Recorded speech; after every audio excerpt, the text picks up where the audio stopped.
Hello friends, welcome to my law channel Vinayaka law studies.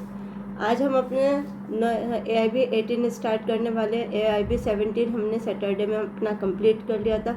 आज हम AIB 18 के question start करने वाले हैं। ये सीरीज़ बेटा आप लोगों के लिए ही है।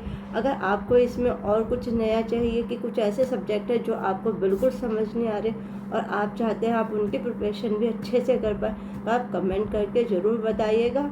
वैसे मैंने आपके लिए एक सरप्राइज़ प्लान किया है जो आपको मैं 1 या 2 दिन में उसका नोटिफिकेशन सेंड करा दूँगी, जो आपके लिए बहुत हेल्पफुल रहेगा। प्लीज़ अपने आप को इस सीरीज़ से जुड़िए और इस सीरीज़ का लाभ उठाइए। चलिए बिना टाइम वेस्ट किए हम अपना AIB 18 का पेपर स्टार्ट करते हैं। Okay, let's start.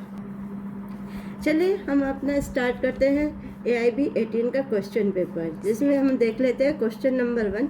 ये सीरीज़ आपके लिए हिंदी और इंग्लिश दोनों में रहेगी, क्योंकि कुछ बच्चों ने कमेंट किया था कि मैम प्लीज़ हिंदी में भी कराइए। आपको दिखेगा टोटल इंग्लिश में, बट मैं आपको इसे हिंदी में भी एक्सप्लेन करते रहूँ, तो प्लीज़ आपको इसमें अब कोई प्रॉब्लम नहीं आएगी। चलिए हम स्टार्ट करते हैं अपने क्वेश्चन नंबर 1 से। देख लेते हैं हमारा क्वेश्चन नंबर 1 क्या कहता है। The concept of freedom of trade and commerce mentioned in the Indian Constitution is motived from the experience of the following country.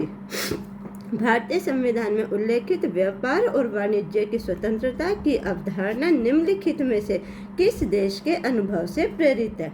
Option देख लेते हैं। Option A America, option B Australia, option C Ireland and option D United Kingdom. बताइए इसका right answer क्या रहेगा? इसका right answer रहेगा हमारा ऑप्शन ए अमेरिका। ठीक है, शायद अब आपको ये सेशन और अच्छा लगे, क्योंकि अब आपको ये बहुत लैंग्वेज में मिलने वाला है। चलिए अब हम अपना देख लेते हैं question number 2। Which of the following writ is issued to enforce the performance of public duties by the authority? निम्नलिखित में से कौन से रिट प्राधिकारी द्वारा सार्वजनिक कर्तव्यों के पालन को लागू करने के लिए जारी की जाती है? Option A memorandum, option B quo warranto, option C certiorari and option D prohibition. यानी ऑप्शन ए परमादेश, ऑप्शन बी अधिकार प्रच्छा एंड ऑप्शन सी उत्प्रेषण एंड ऑप्शन डी प्रतिषेध। बताइए इसका राइट आंसर हमारा क्या रहेगा? इसका राइट आंसर रहेगा हमारा option A memorandum. Next question 3। Which of the following constitution amendment act had made the provision for publishing Hindi translation of the constitution? निम्नलिखित में से किस संवैधानिक संशोधन अधिनियम में संविधान का हिंदी अनुवाद प्रकाशित करने का प्रावधान किया गया है? Option A 52 amendment, option B 54 amendment, option C 56 amendment and option D 58 amendment. बताइएगा इसका राइट आंसर। इसका राइट आंसर है हमारा ऑप्शन डी 58 अमेंडमेंट। ये कौन से आर्टिकल से बिलोंग करता है? आर्टिकल 394 से बिलोंग करता है। नेक्स्ट हम देख लेते हैं अपना question 4। Which of the following is the landmark judgment on the colorable legislation? निम्नलिखित में से कौन सा आभासी विधान का ऐतिहासिक निर्णय है? Option A state of Bihar versus Kameshwar Singh, option B M Karunanidhi versus union of India, option C state of Karnataka versus union of India and option D Keshavan Mahadev Menon versus state of Bombay. बताइए इसका राइट आंसर क्या रहेगा हमारा? इसका राइट आंसर रहेगा हमारा state of Bihar versus Kameshwar Singh. ठीक है, नेक्स्ट आ जाते हैं हम अपने क्वेश्चन नंबर 5 पे। विच of the following constitution amendment act was passed in light of the advisory opinion received in रे बेरुबारी केस? रे बेरुबारी मामले में प्राप्त सलाहकारी राय के आलोक में निम्नलिखित में से कौन सा संवैधानिक संशोधन अधिनियम में पारित किया गया था? इसके ऑप्शन देख लेते हैं। The constitution, 4th amendment, act 1955. Option B, the constitution, 7th amendment, act 1956. Option C, the constitution, 9th amendment, act 1960. And option D, the constitution, 11th amendment, act 1961. बताइए इसका राइट आंसर क्या रहेगा हमारा? 5th का right answer रहेगा हमारा option C, the constitution, 9th amendment act 1960. Next हमारा आ जाता है question number 6. Which of the following provision of the constitution of India is relevant for solving question of repugnancy between a central law and a state law? Option A article 248, option B article 252, option C article 254 and option D article 256. बताइए इसका right answer हमारा क्या रहने वाला है? इसका हमारा right answer रहेगा ऑप्शन सी, आर्टिकल 254. ठीक है, नेक्स्ट आ जाते हैं हम अपने क्वेश्चन नंबर 7 पे. What transition period was provided in the Constitution of India for changing official language of Union from English to Hindi? Bharat के संविधान में संघ की राज्य भाषा को अंग्रेजी से हिंदी में बदलने के लिए कितनी संक्रमण अवधि प्रदान की गई थी? ठीक है, इसके ऑप्शन देख लेते हैं. Option A 5 years, option B 10 years, option C 15 years and option D हमारा 25 years. बताइए इसका हमारा राइट आंसर क्या रहेगा? इसका राइट आंसर रहेगा हमारा option C 15 years.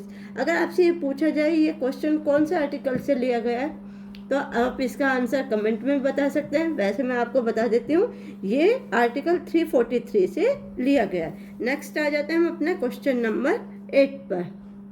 In which of the following case it was held that there could be no reservation on single post in the cadre? Option A Chakradhar Paswan versus state of Bihar, option B KC Vasant Kumar versus state of Karnataka and option C ABSK Sangh versus NM Thomas. Sorry, option C हम दोबारा देख लेते हैं. ABSK Sangh versus union of India and option D state of Kerala versus NM Thomas. आप इसमें इन question के साथ साथ इनका आर्टिकल भी मेंशन कीजिए क्योंकि देखिए मैं आपको बार बार एक ही चीज़ बता रही हूँ कि इंडेक्स बेस्ड क्वेश्चन आते हैं, ज़रूर आते हैं, इसलिए आपको हर एक आर्टिकल का पता होना चाहिए कि किस आर्टिकल से कौन सा क्वेश्चन आया ताकि आपको एक के साथ 2 क्वेश्चन आपके प्रिपेयर हो जाते हैं. चलिए पहले आप इसका आंसर बताइए और फिर इसका आर्टिकल बताइए कि ये कौन सा आर्टिकल से लिया गया है. इसका राइट आंसर होगा हमारा ऑप्शन ए चक्रधर पासवान बनाम बिहार राज्य, यानी हमारा Chakradhar Paswan versus state of Bihar हमारा राइट आंसर होगा और आर्टिकल इसका 16 है. ठीक है, नेक्स्ट आ जाते हैं हम अपने क्वेश्चन नंबर 9 पे. Sexual harassment of a working woman at her place of work may also be considered as the violation of which of the following provision of the Constitution of India? किसी कामकाजी महिला के साथ उसके कार्यस्थल पर यौन उत्पीड़न को भारतीय संविधान के निम्नलिखित में से किस प्रावधान का उल्लंघन माना गया है? ऑप्शन देख लेते हैं इसके. Option A article 19(1)(b), option B article 19(1)(d), option C article 19(1)(e), option D article 19(1)(g). बताइए इसका राइट आंसर क्या है? इसका राइट आंसर है हमारा option D article 19(1)(g). Next आ जाते हैं हम अपने क्वेश्चन नंबर 10 पर. Which of the following doctrine has been applied to resolve the conflict between Article 25(2)(b) and 26(b) of the Constitution of India. Bharat के संविधान के अनुच्छेद 25(2)(b) और 26(b) के बीच टकराव को हल करने के लिए निम्नलिखित में से कौन सा सिद्धांत लागू किया जाता है? Option A, doctrine of harmonious construction. Option B, doctrine of casus omissus. Option C, doctrine of liberal interpretations. Option D, doctrine of pith and substance. Option A, सामंजस्यपूर्ण निर्माण का सिद्धांत. ऑप्शन बी, अनुबंधित विषय का सिद्धांत. ऑप्शन सी, उदार व्याख्या का सिद्धांत. ऑप्शन डी, सार और तत्व का सिद्धांत. बताइए इसका राइट आंसर हमारा क्या रहेगा? इसका हमारा राइट आंसर रहेगा option A, doctrine of harmonious constructions.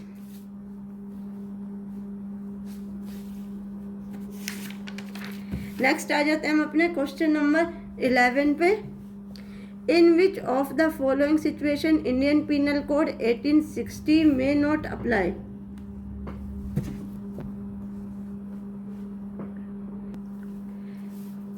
इसके ऑप्शन देख लेते हैं. निम्नलिखित में से किस स्थिति में भारतीय दंड संहिता, जो अब भारतीय न्याय संहिता हो चुकी है, 1860 लागू नहीं हो सकती? चलिए इसके ऑप्शन देख लेते हैं. 1, an offence committed by Indian outside India. Number 2, an offence committed by any person on any ship registered in India. और number 3, any person committed offence targeting computer resource located in any country. एक, भारतीयों द्वारा भारत के बाहर किया गया अपराध. Second, Bharat में पंजीकृत किसी भी जहाज पर किसी व्यक्ति द्वारा किया गया अपराध. नंबर 3, किसी भी देश में स्थित कंप्यूटर संसाधनों का निशाना बनाकर अपराध करने वाला कोई भी व्यक्ति. ऑप्शन देख लेते हैं इसका. Only 1, option B only 2, option C only 3 and option D 1 and 2. बताइए इसका राइट आंसर क्या रहने वाला है? इसका राइट आंसर रहेगा हमारा ऑप्शन डी 1 and 2. नेक्स्ट आ जाते हैं हम अपने क्वेश्चन नंबर.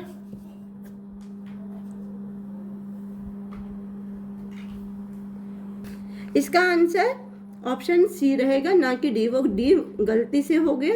इसका आंसर हमारा ऑप्शन सी रहेगा. नेक्स्ट देख लेते हैं हम अपना क्वेश्चन नंबर 12.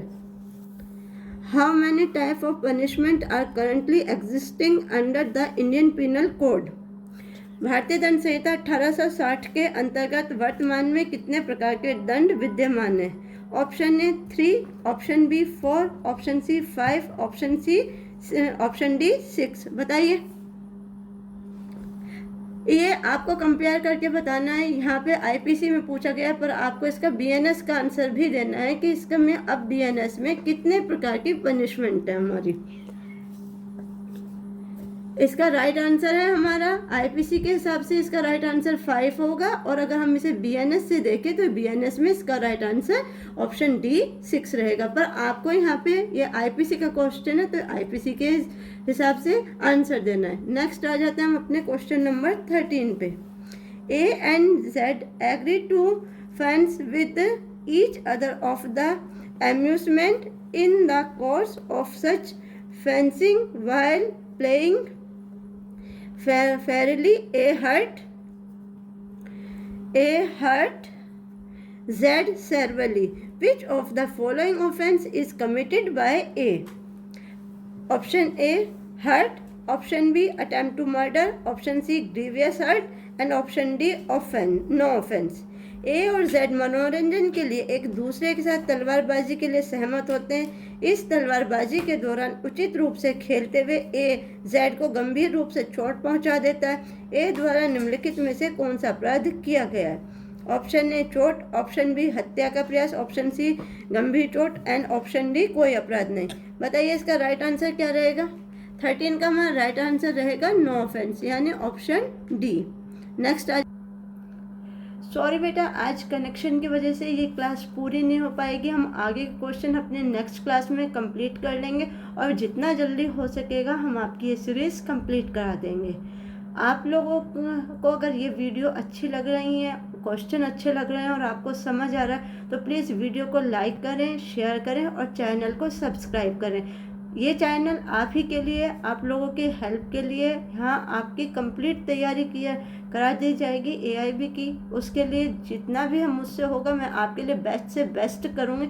इसके लिए sorry for inconvenience. Okay, thank you so much for today.